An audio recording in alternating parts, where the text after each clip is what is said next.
नमस्कार पूर्णिमा जी, सभी पैनलिस्ट को भी नमस्कार।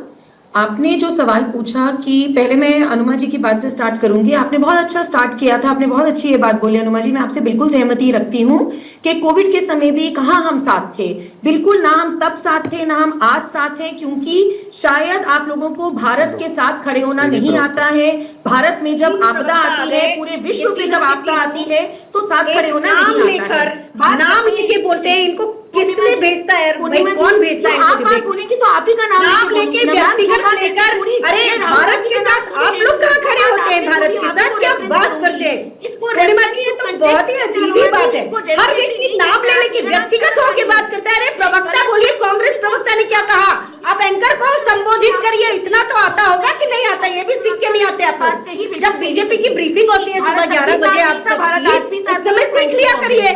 बात आती है बात इन्फ्लेशन की, मुझे डायरेक्ट क्वेश्चन का आंसर देने दीजिए। आती है बात इन्फ्लेशन की, पूर्णिमा जी, अब मैं शायद पूर्णिमा जी का नाम ले रही हूँ तो आप भी ऑफेंड ना हो जाना कि व्यक्तिगत हो गई मैं, क्योंकि आपका नाम पूर्णिमा है। आप जैसे मेरा नाम दीप्ति करके संबोधित करते हो तो या पूर्णिमा मैडम पूर्णिमा हटा देती हूँ, अनुमा जी से पूछ लूंगी कैसे आपको संबोधित करना है।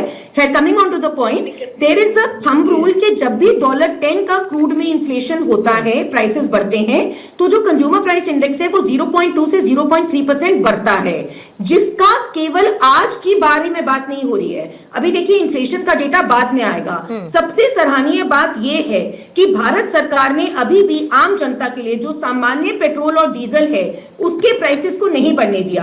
इसका कंपैरिजन करते हैं पूर्णिमा जी 2011 के साथ जो लास्ट वॉर हुई है मिडिल ईस्ट में, जब वो लीबिया के ऊपर वॉर छेड़ी थी अमेरिका ने। उस समय आप देखिए कि ऑलरेडी 2013-14 में भारत की इन्फ्लेशन थी 9 से 10%, जो हो गई थी 12%। इमीडिएटली डीजल और केरोसिन का दाम बढ़ा था 2 से 3 रुपए पर लीटर। सिलेंडर, एलपीजी सिलेंडर का दाम बढ़ा था 50 रुपए पर सिलेंडर। तो वो सारी चीजें हैं कि जब वर्ल्ड में क्राइसिस होता है तो ये इमीडिएट रिएक्शन वर्ल्ड की किसी भी कंट्री को लेने पड़ते हैं। और जो डाइवर्सिफिकेशन की बात हो रही थी, मैं नाम नहीं लूंगी क्योंकि वो लोग चिढ़ जाते हैं इस बात से कि मुझे व्यक्तिगत संबोधित कर दिया। डाइवर्सिफिकेशन का मतलब ये है कि आपकी डिपेंडेंसी एक कंट्री पे केवल नहीं है। इस बात को नहीं हम झुठला सकते। भारत के पास रिसोर्सेज नहीं है तो नहीं है। ऑयल एंड गैस किसी आपकी सरकार, मेरी सरकार, किसी और की सरकार की वजह से नहीं आएगा। अगर इंडाउमेंट इंडिया में नहीं है उस चीज की तो नहीं पैदावार हो सकती है। रिफाइनरी की इंडस्ट्री डेवलपमेंट होनी चाहिए थी, जो हुई है। बात आती है कि आप कह रहे हो कि डाइवर्सिफाई क्यों किया। अरे भाई, डिपेंडेंसी एक ही पे रखेंगे क्या?